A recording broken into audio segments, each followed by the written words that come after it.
Keep yourself in the loop of everything football on the Golden State Media Concepts Football Podcast. The latest news on and off the field, be it college football, Big Ten, SEC, Big 12, Pac-12, ACC to the NFL. We've got you covered. Listen to the Golden State Media Concepts Football Podcast.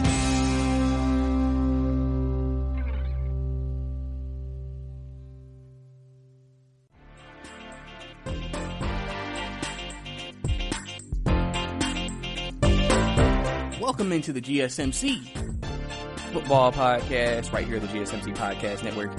It is your host, Brice Lewis, back at it again, talking about all things football from college and professional. Obviously, you know, as we get closer to the beginning of the pro season, which starts off, obviously, with the opening night games, Houston and Kansas City, but also college football, as we finally got some official schedules out for conferences. SEC just released their schedule. Obviously starting more towards the end of September, but still, you know, getting closer to it. But obviously professional is going to start first at this rate. On today's show, we're going to get into more discussions and topics about things that are happening on both sides. So obviously, we're actually going to start off something a little different. Obviously, we usually start with NFL. We'll probably start with some college, and then we're going to switch back to NFL. Then we might do college and NFL again. We might do a 1-1-1 format. We'll see how it goes. And just, you know, talk about other news and notes around the league and everything like that. So we'll just have to see how it all goes and how it all turns out. But like I said, let's go ahead and jump right into it right now. So if you listen to the Tuesday show with me and Ethan, we were doing bold predictions. And we were talking about, you know, what we think would boldly happen in college football. And I mentioned that I think we won't have a national champion this year. And so I kind of went into a little bit of a reason of why I thought that was the case. And I kind of want to go more deeper into it now, but more of the question and more for me is, how would you, in terms of, like I said, a national championship and everything, how would it work? It's funny because Nick Saban actually brought out a statement saying that he feels like if we had a spring season, it might look like JV teams. Because, you know, since the draft, the NFL probably will not change their schedule to accommodate the college football season. Because they really kind of can't. And so, if you think about it, everybody who is draft eligible, who is planning to probably leave after the year, will probably go. So, a lot of the star players will probably go and leave. You already have them opting out now, but you're going to have even more by then. So, really all you're going to have are maybe guys that maybe are a year away, that you may wanted to redshirt and say we want to save them for a bench on a year, let them grow, and then put them out there. You may have players, maybe you're playing a lot of freshmen, so obviously, you know, that's a lot of inexperience on the field. You know, maybe you need, you know, you wanted to let somebody sit and learn behind somebody. I mean, all those things were potential things that they could have done. And I think with that statement, Nick Saban is basically saying we won't be able to do that. Where our depth will be tested. So if you were, let's say you have a star running back, but you don't really have that many running backs behind him. Well, if you lose the star running back, you already don't have a lot of running backs behind him, and you're not really, and usually sometimes when you're short on depth, it may necessarily mean the running backs behind him may not be that great yet. Or, like I said, need more time and experience. So you're putting them out there now, and you're telling them you're going to have to carry the load, you're going to have to be the guy for us. And, you know, I can kind of just see it's interesting to see what happens, you know, with it all, because the thing about the spring season for me is just the quality of play, I think, will be down. Then you're also playing during the worst months because that's winter. So obviously spring will come back. So literally going towards the end of the season, spring will start to get closer. So weather might start to improve. But think about if you are the Big Ten, or if you live in the North or play in the North, or like live really any part of the United States, maybe outside of the West Coast and the South, like South. You will probably be dealing with some type of snowstorms, super cold weather, freezing temperatures, all of that. And now you're telling me we have to start the season with a lot of new players that may not be potentially ready or have experience to play. And then we're telling them, yeah, we're going to play high-level football and we're competing to be the best at our conference and potentially win a conference championship. I can understand why coaches feel the way they feel. And then, if they try to start college in fall, now it's like I told you before, the dilemma. Well, once the season ends, what are you going to do? Do you keep going into practice? Because usually, like I said, by the time season ends, that's when spring training starts. I mean, not spring training, that's a baseball term. Spring practice starts to pop up. And so, but you just played a whole season. So how long can you give the kids a break before you got to gear up for the fall? I mean, realistically, based off this COVID ideal, it's possible, because remember, they couldn't really have a lot of spring practice because of COVID. And so they really weren't able to start practicing until this month and last month. So maybe it can work for that, where it's like, okay, we just won't be practicing until July or August. But the season starts in September, so you're only going to have a straight month to really get going. So, straight month and a half maybe to really get going. So it's one of those things where you kind of have to sit down if you're the NCAA and think, what like, and I know the conferences make the decision, and I think everybody through this situation kind of knows, like, NCAA needs a guy over football who just is like the end all be all commissioner, basically, because you're letting these conferences basically do this, and it's just like, now the Big Ten and the Pac-12 could be at a competitive disadvantage next year. But you also could say, but like I said, we don't even know if the college football season for the teams that are playing in fall are going to actually even finish through. Right now is a big trial and error stage. And so, with that being known, you kind of have to sit there and you got to be ready to take some chances. You got to be ready to take some risks.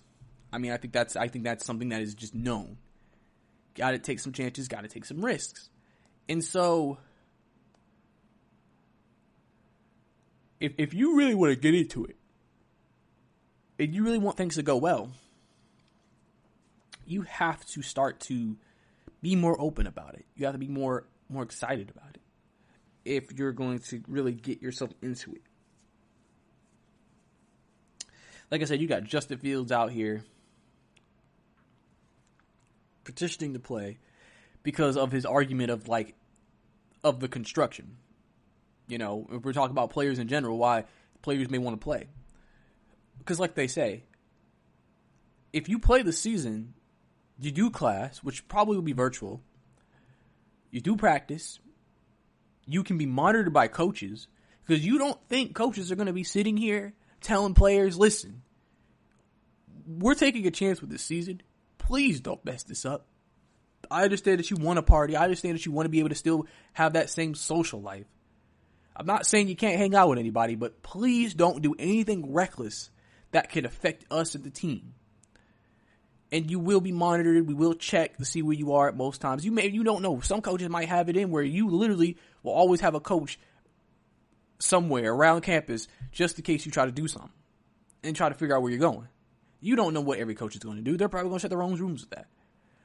But basically, you're going to try to have a construction to make sure the players are not recklessly putting themselves in a position to maybe get COVID-19 and then potentially give it to other teammates, which then would cause them to maybe have to cancel a game or cancel the rest of their season or something like that. Where if you don't have the season,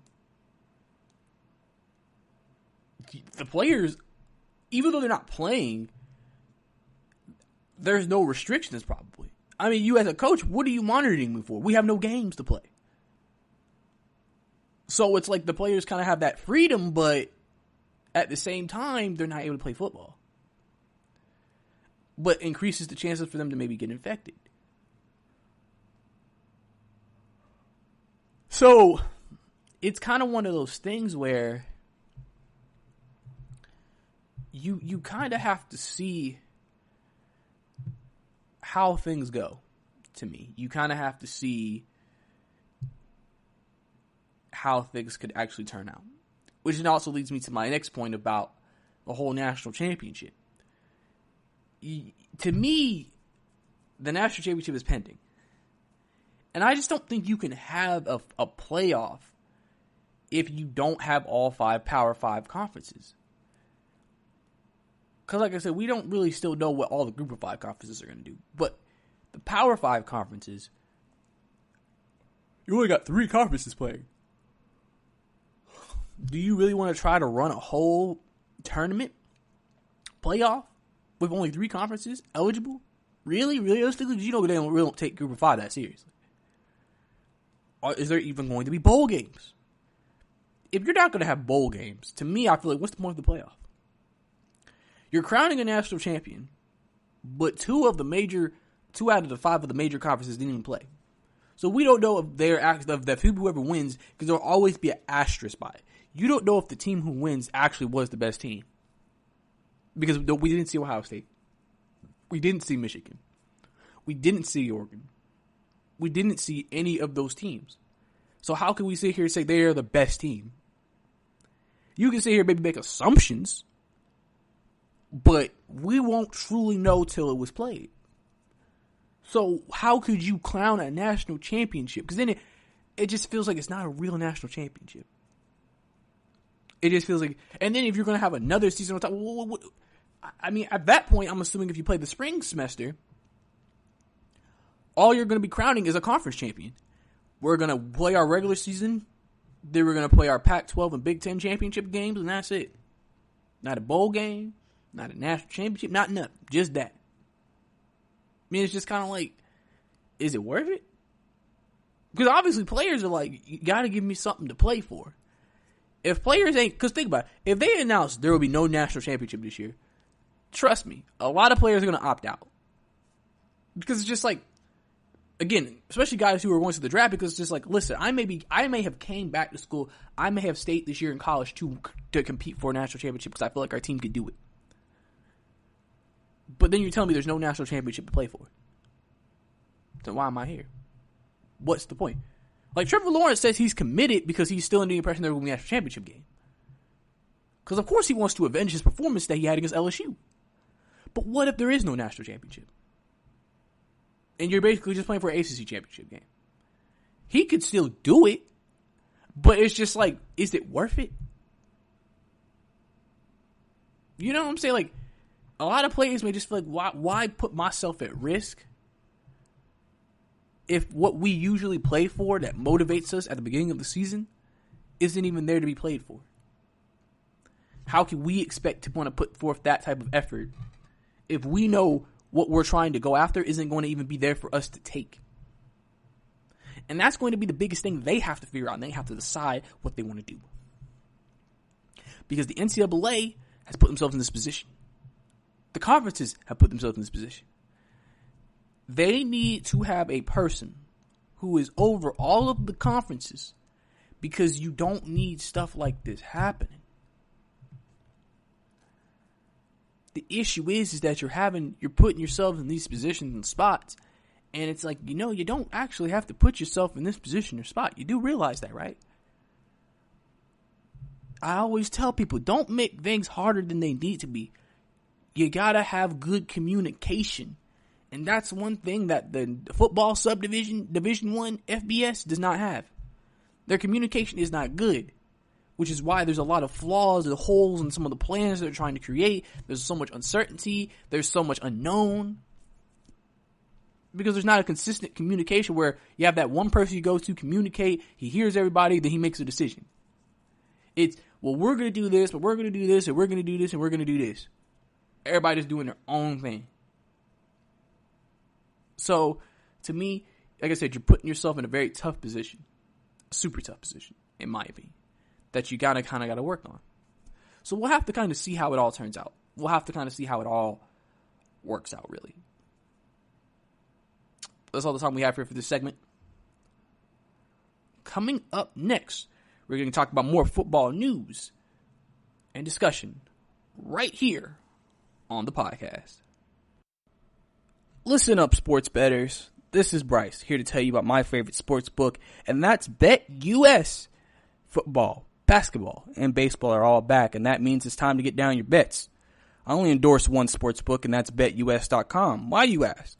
BetUS is the pioneer and online betting with more than 25 years in the biz.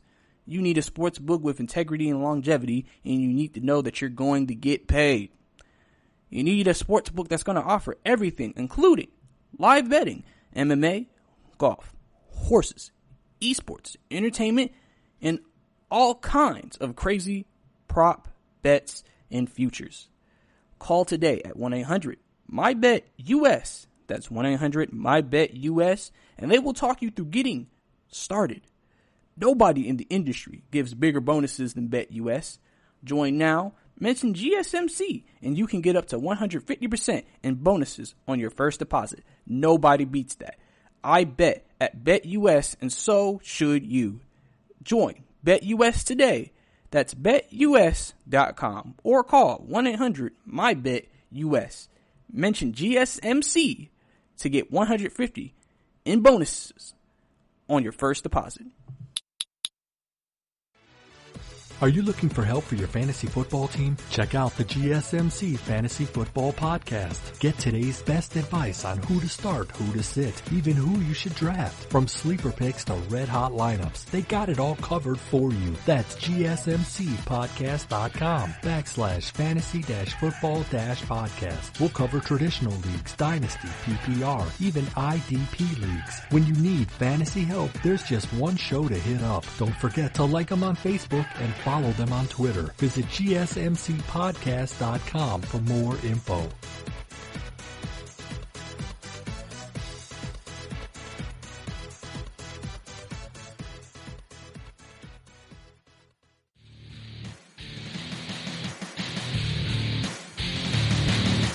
Welcome back to the GSMC Football Podcast, right here on the GSMC Podcast Network.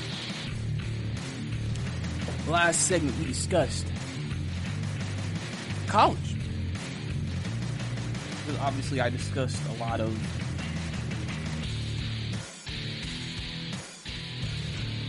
what was happening in terms of the college football season and the issues I think there would be with a spring season.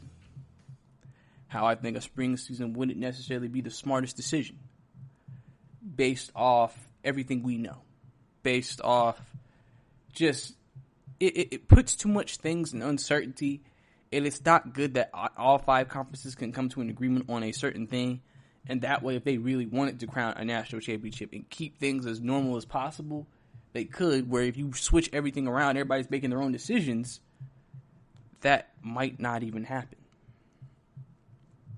So, obviously that's kind of the thing I've talked about there, but now we're going to switch into the NFL because there is some growing sense around the NFL that the season would be successful. And I think that's a very interesting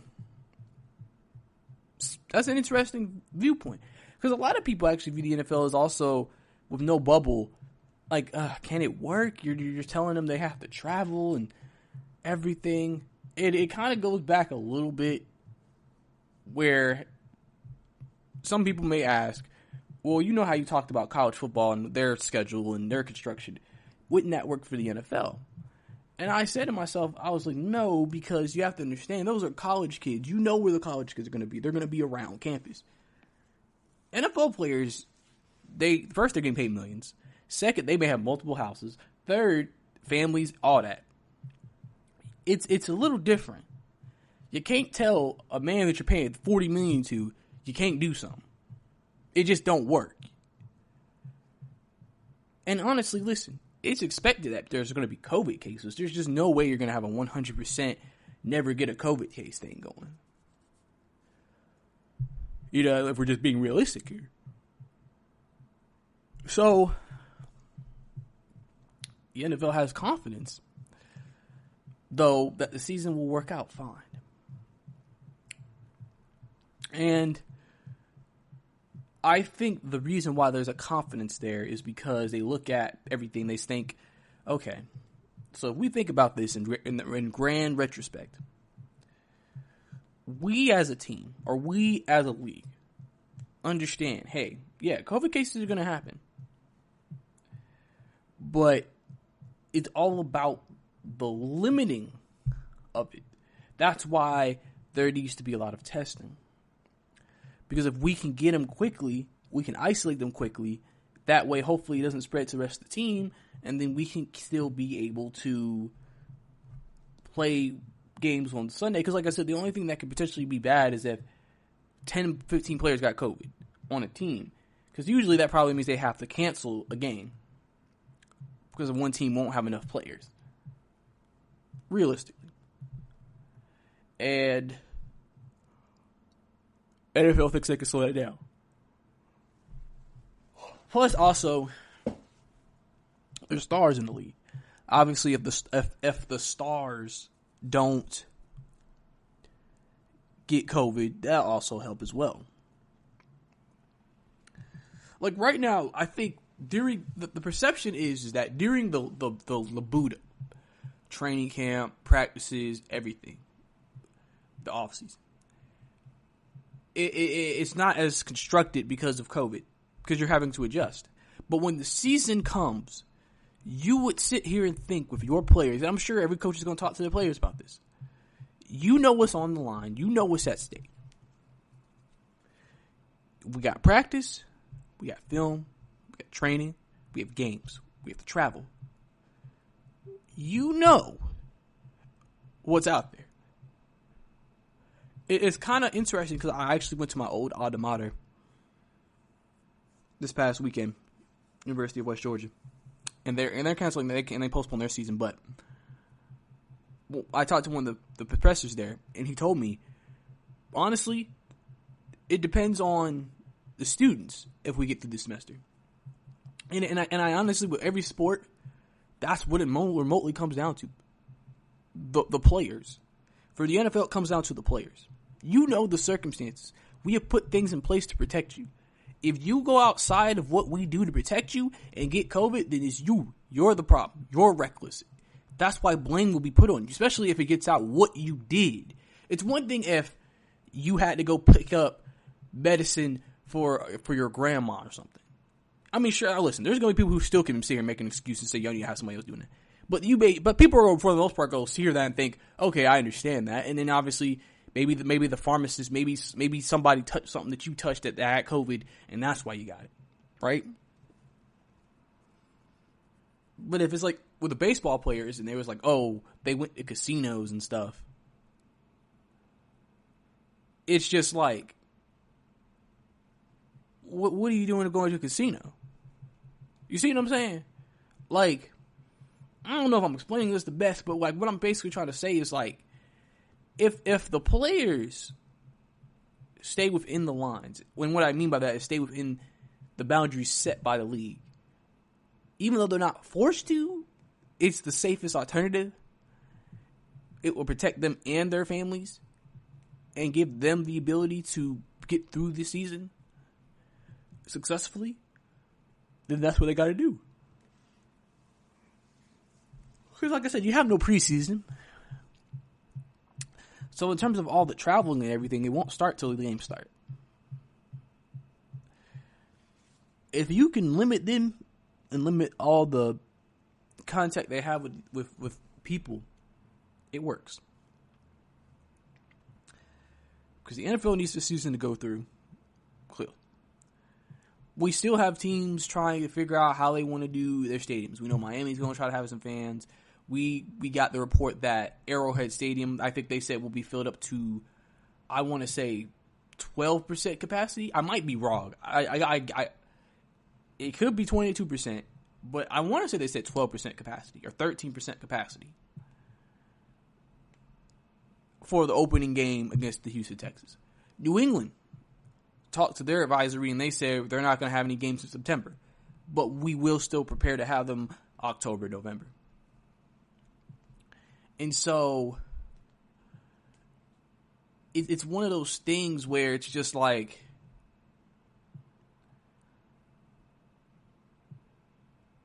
it just puts everybody in a unique situation. Yeah, like I said, the New York teams have already said we're not having fans. It's a situation that is continuously evolving. But the NFL remains confident that even through all the adaptations and the evolving that they do, they will still be able to have a successful season played and not have to worry about a lot of other things as well. Because realistically, it is about the confidence of them thinking, okay, if we do this, we can put ourselves in good position to be successful moving forward. Which obviously you want, because you don't want a situation where you feel like, man, if we do this, we're putting ourselves in a bad position. We're putting the players at risk. We're putting coaches at risk. We're putting staff at risk. We're putting personnel at risk. And now we're going to look bad as a league because we allowed this to happen based off the circumstances that we knew were presented to us. It's a very, like I said, convoluting situation, you know? And so we'll have to see how things kind of turn out with it. I think, like I said, the NFL thinks once the season gets started and then we go through that routine and we go through what we go through,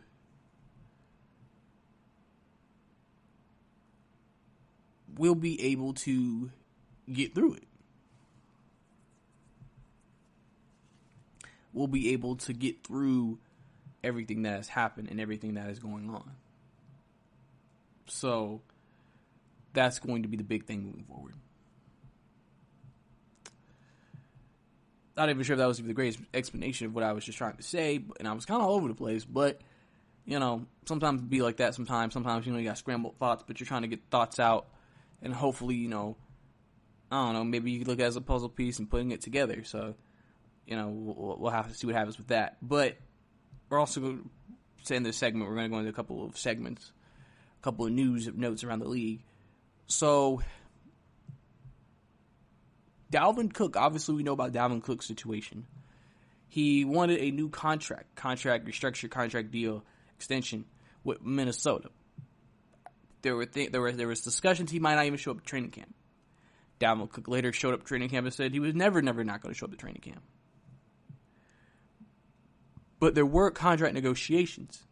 So now the latest report is that now the contract negotiations are called off, and Dalvin's just going to focus on the season, and then looks like they'll talk after the season when it comes to negotiations again.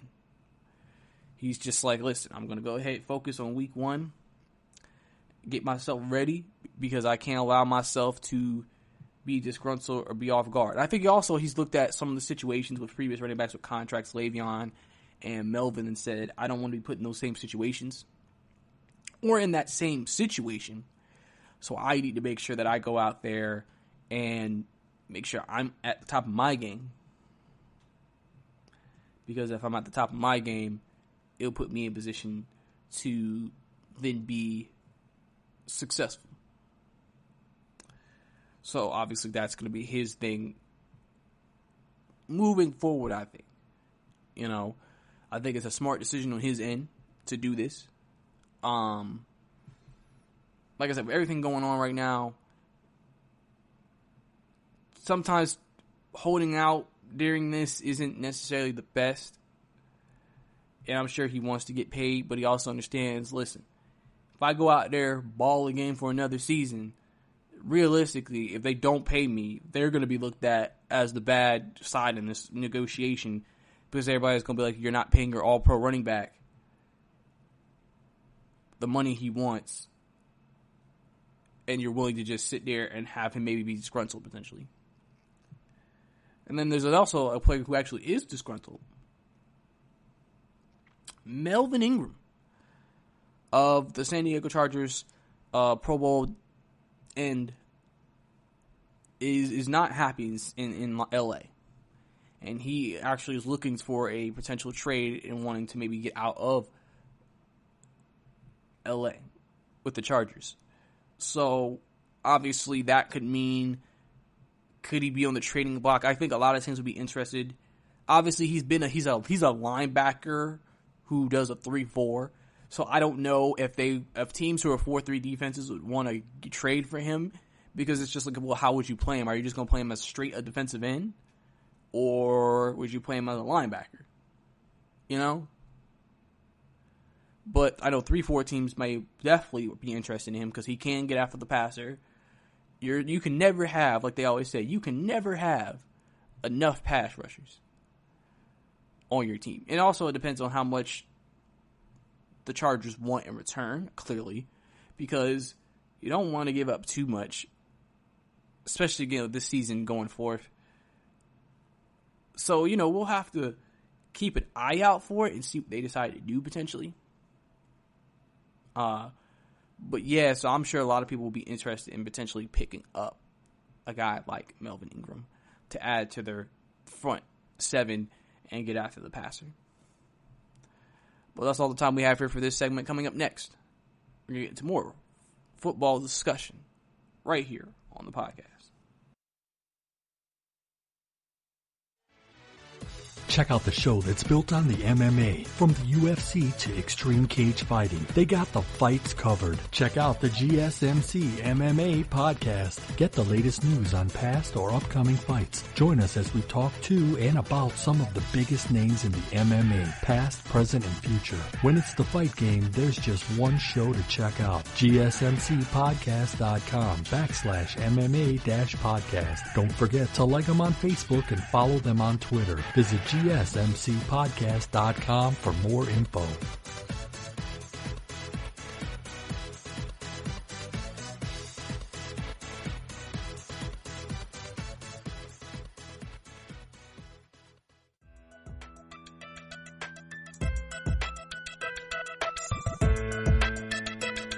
Welcome back to the GSMC Football Podcast.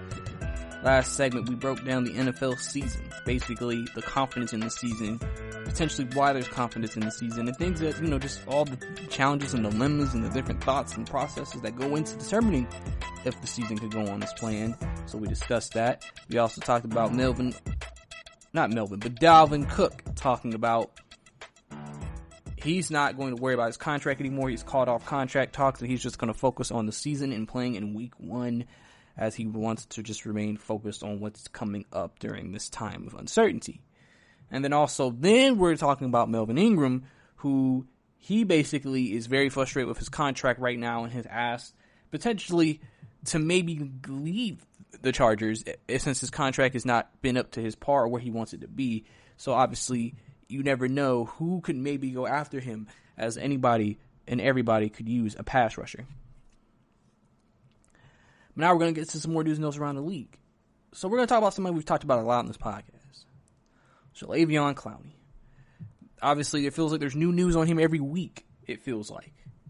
So one of the biggest issues with Jadeveon Clowney that has been plaguing him since the start of free agency is that he wants to be paid like a top defensive end in the entire NFL. He's looking for 17. Remember, in the beginning, he wanted $20 million. And he's dropped it down to $17 million, which is still a lot. And a lot of teams have been very reluctant to give him that money. Especially because of the fact that as Jadeveon Clowney in his career has been, basically, people have said this is the issue, he gets you a lot of he can get you big plays, but he doesn't get you a lot of actual sacks. And so people are not sure if they want to pay someone almost $20 million to maybe get you 6 sacks. You get a lot of tackles for loss, though. And maybe some forced fumbles, which is good. It's a part of it, but usually playing in his position, if you're not getting over 10 sacks a year, that's not the type of money that teams want to give you. So now there's more rumors saying that his market is thinning rather than growing. By an article by Bleacher Report, Joseph Zucker. Jadeveon Clowney took a deliberate approach to free agency ahead of the 2020 NFL regular season. But it might be backfiring rather than increasing his leverage. Yahoo Sports' Charles Robinson reported Tuesday that Clowney's market appears to be thinning rather than growing. According to Robinson, the 3-time Pro Bowler is looking to earn $17 million a year on his next contract, which may be a little too high for the Tennessee Titans, Seattle Seahawks, and the Las Vegas Raiders. Also, Robinson said, and I quote, "There is even some question about the depth of interest within the Raiders.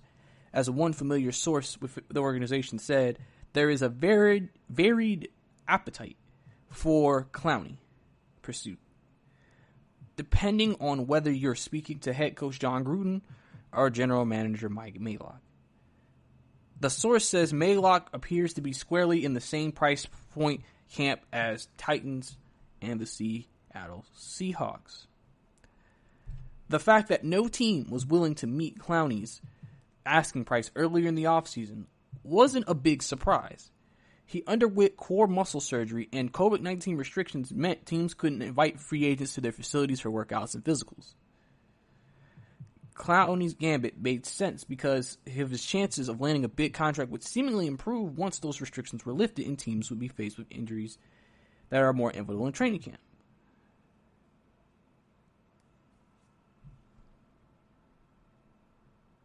Perhaps also in a tweet by Charles Robinson, he says, potential torn ACLs of 49ers Jalen Hurd and Cowboys Gerald McCoy underscore part of Jadeveon Clowney has gambled, of what Jadeveon Clowney has gambled on by not signing. Contending NFL teams could lose talent to some injuries. It could facilitate a willingness to mitigate talent losses by signing Clowney. Perhaps that may still hold true. Maybe the 27-year-old defensive end will finally call the bluff of a general manager desperate to strengthen his front seven. Time is running out for that to happen since the Kansas City Chiefs kick off the season against Houston, Texas, September 10th. Even if he were to sign right now, Clowney would have less than a month to learn his new team's defensive scheme and adjust to his surroundings. There is a certain level of irony to the situation. Last year, the Houston Texans waited until well after July 15 extension deadline to trade Clowney. This meant any team requiring him would have to wait until the offseason to negotiate a long-term contract, and as a result, Houston got a meager return from the Seattle Seahawks. Now, Clowney's contract demands may have created the same problem. So obviously, that's where that's at right now. You know, it's tough. It's tough for Clowney right now because I understand that he feels as if he is as talented. Talent-wise, Jadeveon Clowney does have the talent to be a top defensive end. But the thing about talent is teams need to see the talent actually play itself out. There are so many guys in the league who have talent to be a top 5 player, but never become a top 5 player. So they never get paid as a top 5 player. And I feel like Clowney feels like I can be this great dominant defensive end for years for you. But then it's just like, but Clowney, if you're only giving me about 5 to 6 sacks a year, what? I need to know that you're going to make big plays when we need them. And the thing is, Jadeveon Clowney does make big plays. It's just, what about everything else? You know, and I think that's going to be the biggest thing that I think is hurting him is that a lot of people just don't know what else are you bringing to the table. How do we know if we invest this type of energy and time into you, you're going to be able to help us get to that point? And so I think we'll have to see. You know, we'll have to see how it all works out for Jadeveon Clowney. And like I said, if injuries continue to pile up, him getting that job that he's been searching for. And potentially the money he's been wanting as well. But in another article by Joseph Zucker, as we're switching over to another topic, the NFL reportedly declines to make referees full-time employees for the 2020 season. The NFL won't grant full-time status to referees for the 2020 season, according to ESPN's Kevin Shepard. Shepard reported the NFL signaled in May it may make 10 referees full-time employees for the upcoming year. But then the league walked back the decision. One belief is that the quality of officiating would improve if some referees had the ability to make it a full-time career. A number of referees have second jobs that demand their attention, especially during the offseason. Justified or not, fans will always find something to complain about regarding officiating. Taking that into account, the 2019 season was particularly bad on that front. The most notable example was how referees declined to overturn the vast majority of pass interference calls, even when a replay appeared to show the call on the field was incorrect. It's pretty simple, ESPN officiating analyst John Perry told Shepard in January. The league needs to commit resources and money to this. It needs to commit to the resurrection of the officiating department, the staff, the training, and the recruiting. There has to be commitment of people and money to improve it at every level. Shepard reported in May that Al Riveron, the NFL's senior vice president of officiating, would no longer have the oversight role he held in 2019. Instead, Walt Anderson has assumed control over the tasks normally charged to the NFL's officiating chief. Former assistant coach Perry Fuel was also brought aboard as a senior vice president of officiating administration. So, clearly, listen, we know that officiating in the league has never been the greatest. And people have complained about NFL officiating. I mean, we compare all officiating. But we know NFL officiating has sometimes been tremendously and terribly bad.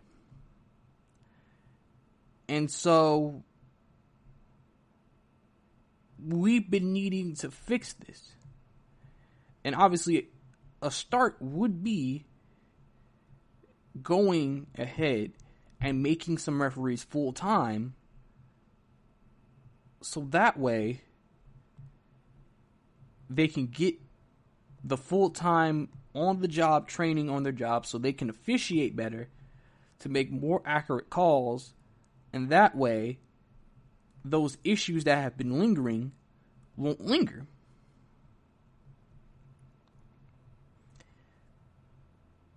The issue is that the NFL seems reluctant to make it a full-time job, which could potentially, help referees. And I don't know why the NFL is reluctant to put the money and resources into it when obviously it's been called for a very long time.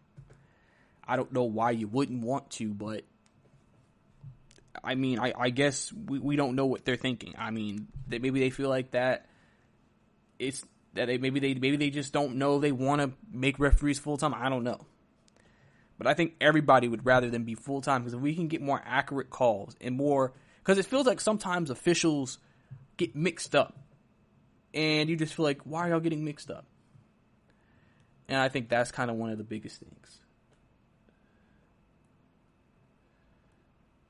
They need to get on top of it and handle it and get it done. So I think that's going to be the big thing moving forward with them. But in our last story, the Texans hope to sign QB Deshaun Watson to a new contract before the season ends. By Blake Schuster. What's your word? The Houston Texans are looking to lock in quarterback Deshaun Watson to a long-term deal and have given themselves less than a month to do so. According to John McClain of the Houston Chronicle, the Texans are hoping to sign both Watson and linebacker Zach Cunningham to extensions before their Week 1 contest of September 10th. Watson's rookie deal is set to expire after the 2021 season, following Kansas City Chiefs quarterback Patrick Mahomes signing a massive extension in early July for more than $500 million. The NFL's focus quickly turned to whether Watson was next. At the time, the Chronicle Aaron Wilson reported no deal was imminent for Houston QB and that Watson's preference was a shorter-term deal. It's exciting for all of us, Watson previously said of extension talks. Only time will tell, but we're going to do everything we can to make sure it's on the right track.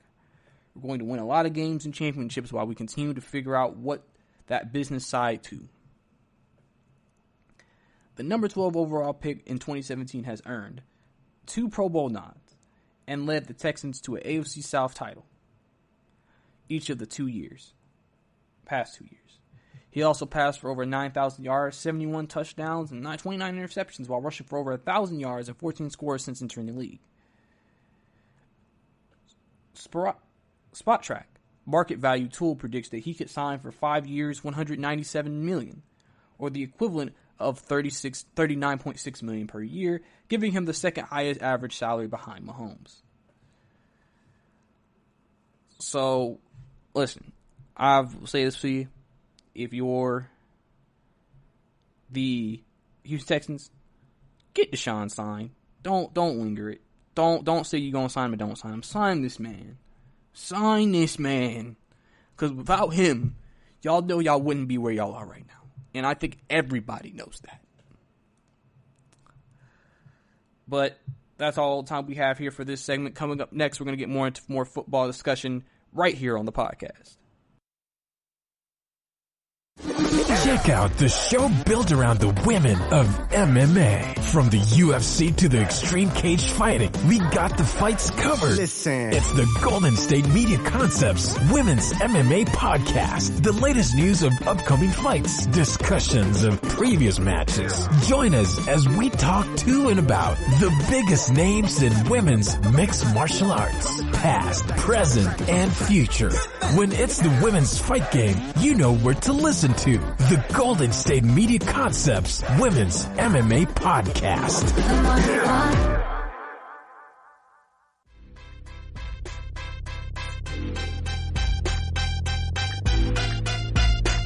Welcome back to the GSMC Football Podcast. Last segment, we discussed some news and notes around the league, discussing different stories and my thoughts on each of those stories. We talked about Clowney rumors. Obviously, Clowney still wanting $17 million a year. His market seems to be lessening, not getting bigger, but obviously with training camps in motion and players getting injured, it could potentially lead for Clowney to reach and maybe get onto a team. Also, the NFL declines to make referees full-time, something I think they should do. I think a lot of people think they should do, because sometimes since every ref is part-time, they have other jobs, which takes them away from the game, and then it feels like when they come back for the season, they're having to get readjusted. And then you never know any new rule changes or anything that they may come up with. Then they have to learn that, and then just puts a lot of pressure on them. And also, the Houston Texans hope to extend Deshaun Watson, their QB. Obviously, everybody hopes they extend Deshaun Watson, because if you don't, that would probably be one of the worst decisions you could make ever in Houston Texans history, and Bill O'Brien will be fired. So, they probably need to make sure they get onto that and not let it linger. I'm sure everybody would think the same thing. So that's kind of where we're at with it. That's where we're kind of thinking right now with it. But, like I said, we're going to continue on. And we're going to get to an article by The Ringer discussing the biggest questions for each of the NFL's new head coach QB pairings. We're going to read them, give my thoughts on them, my impressions, and go from there. We're also going to read the article also by Caitlin Jones. I'm going to get into it right now. Between 2010 and 2019, NFL teams have entered the regular season with a new coach 69 times, including interim head coaches who shed the tag the ensuing campaign. Whenever the NFL season kicks off, 5 new coaches will take the reins of their respective teams for the first time. Ron Rivera in Washington, Matt Rule in Carolina, Kevin Stefanski in Cleveland, Mike McCarthy in Dallas, and Joe Judge in New York. Their immediate success will rely in large part on the success of their starting quarterbacks they have been partnered with. Although none of the coaches will have a rookie under center, all the passers with new head coaches are young. None of them have more than 4 years of starting experience. The Giants' Daniel Jones and Washington Dwayne Haskins are only entering their second seasons. Rule signed veteran Teddy Bridgewater, who hasn't served as a full-time starter since 2015, as Cam Newton's replacement. Stefanski inherits former number 1 draft pick Baker Mayfield, and McCarthy will boast 2-time Pro Bowler Dak Prescott under center. The head coach quarterback dynamic is essential to functional franchise, but history suggests these coaches won't be tethered to their current starting signal callers forever. Between the past decade's 69 new coaches quarterback tandems, there have been 25 instances where the week 1 starting quarterback did not begin the next year as the starter, roughly 36%. The coaches have more stability. Only 6 times in that same span have coaches been fired after their first full season, less than 9%. That doesn't mean they're immune to being axed, though. This offseason, Cleveland fired Freddie Kitchens after his first full season when he failed to make it work with Mayfield and a star-studded offensive cast less than a year after appearing to do so when he was named Browns interim coach in 2018. Some situations, like Cleveland's, call for coach to immediately step in and produce top results. Other, like the Giants, will see both QB and quarterback granted plenty of time to right the ship, but for every franchise, the pairing of a brand new head coach with a relatively young passer sets up 2020 as a critical juncture for the team's future. Here are the biggest questions facing each pairing in the league. Obviously, starting with first, the Dallas Cowboys. Obviously, Mike McCarthy, 13 years of head coachship series, Dak Prescott going into his 5th year. The question here is this: can McCarthy quickly manufacture results in Prescott's contract season? McCarthy steps into the best situation of any of these new coaches. The Cowboys boast one of the NFL's most talented rosters, especially on offense, where the team has stars at QB, running back, and wide receiver positions to go with a rock-solid offensive line. However, all this talent brings urgency. Dallas must win and then find a way to secure Prescott for the long term after failing to sign the single collar at the franchise tag deadline. Prescott doesn't plan on holding out and said he'll play on the franchise tag, which will pay the former fourth round pick $31.4 million in guaranteed money this year. Even if Prescott wasn't at ease, McCarthy has experience navigating a rocky relationship with a star QB, a la Aaron Rodgers. The Cowboys now must make sure this marriage works and risk not only a disappointing 2020 season, but being without a franchise quarterback in the long run. McCarthy managed some continuity by retaining OC Kellen Moore, who also is keeping his play calling duties. Prescott experienced his best campaign under the 32-year-old coordinator, throwing for almost 5,000 yards, 30 touchdowns, while completing 61% of his passes and posting 8.2 yards per attempt. Prescott should find similar success to what he's experienced in recent years, if not because of play calling, but because of the talent around him. So at least until 2021, McCarthy's quarterback situation is relatively pleasant. After that, the questions surrounding the future of Prescott and McCarthy coupling can be adequately addressed.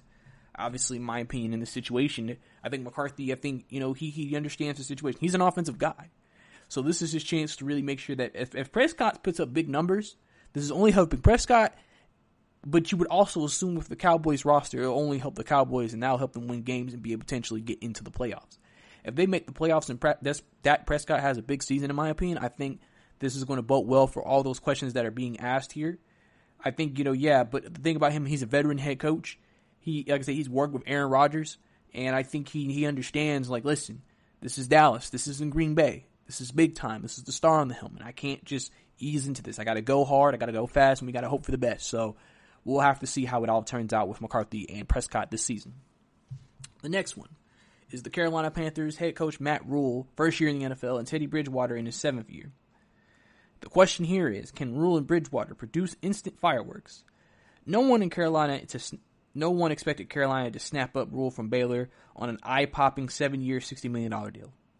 And not too many expected the Panthers to move on from Newton after Rule suggested he wanted Newton to play for him, and then signed Bridgewater to a 3-year, $60 million contract. But here we are, Rule is tasked with his grading rebuilding job yet. Bridgewater isn't just a placeholder for Rule's eventual chosen successor, though Rule chose Bridgewater and none of the other first-year head coaches had handpicked their passers. Rule also prepared Bridgewater with new offensive coordinator Joe Brady, the former Saints offensive analyst and LSU passing coordinator. He organized the record-setting Tigers offense that helped Joe Burrow win the Heisman Trophy and the team win a national championship last season. In case you've forgotten, Bridgewater worked under Brady when he was in New Orleans in 2018. Brady's system focuses on getting playmakers in space, and that could be an ideal fit for the intriguing collection of position players surrounding Bridgewater. Last season, running back Christian McCaffrey became just the 3rd player in NFL's history outside of Marshall Faulk and Roger Craig to record 1,000 yards rushing and receiving in a single year. Former first-round receiver DJ Moore is coming off his first career 1,000 yards season. Brady described 4th-year wideout Curtis Samuel as critical to our success. Free agent signing Robbie Anderson, who specializes in stretching the field, will complete Carolina's versatile receiving corps.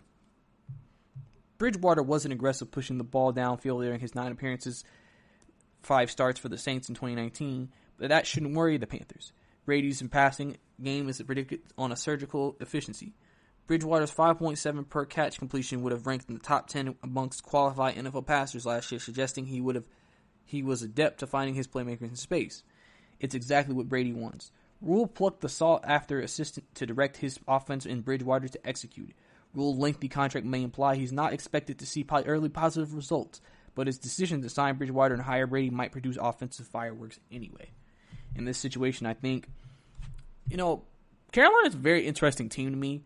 Depending on how Bridgewater plays, they really could be a low-key team, a dark horse team in the NFC South. Because they got some guys, they have some talent. Yes, they lost Luke Kuechly, but offensively, they could be much better than a lot of people expect. So I think that would be a good combination. If Teddy can stay play like he played in New Orleans, and Rule can bring that type of same intensity that he brought at Baylor and Temple. The next coaching duo, Joe Judge, obviously first-year head coach, and Daniel Jones in the second year. And the question is here, how will the inexperienced duo of Judge and Jones work together? The Before Times produced some bizarre headlines in January. Not long after Rule and Carolina reached their deal, the Giants hired longtime Patriots special teams coordinator Joe Judge. The 38-year-old who doubled down as New England's receiving coach last year is also the league's third youngest coach. He's also a winner, touting 5 championships on his resume. 2 national championships as an Alabama special teams assistant and 3 with the Patriots. He comes from Belichick and Nick Saban coaching trees, so attention to detail is ingrained. Jones, who replaced the longtime starter Eli Manning after 3 games last year, is New York's future at quarterback. The Giants assembled some solid talent around him, including superstar running back Saquon Barkley, tight ends Evan Ingram and Caden Smith, and wide receivers Sterling Shepard and Golden Tate and Darius Slade.